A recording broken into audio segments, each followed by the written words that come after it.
এই যে আজকে অষ্টম শ্রেণীর দেওয়া হয় যে তথ্যপত্রের 7 নম্বর অঙ্কটা বলছে কি কমনচিত গণসংখ্যার সারণী তৈরি করো। কমনচিত গণসংখ্যার সারণী কি? প্রথমে এই গণসংখ্যা যেটা আছে দোকানের সংখ্যা ওটা প্রথমে লেখা কত আছে 10, 10 এর সাথে যোগ করলে কত 16, এই দেখো 26, 26 এর সাথে তারপরেটা যোগ করবে 28।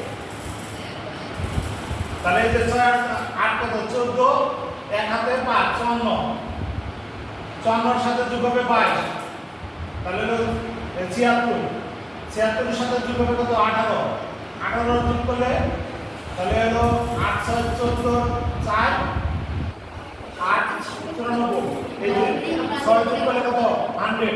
দেখো এই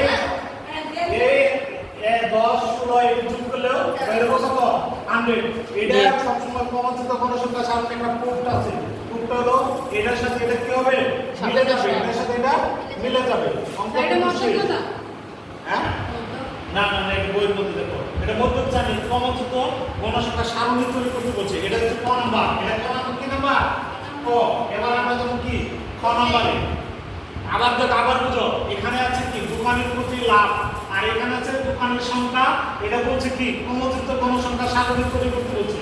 তাহলে আমরা এই যে 300 থেকে এটা হলো কি শ্রেণী ব্যবধান, এটা কি শ্রেণী ব্যবধান আর এটা আছে গণসংখ্যা।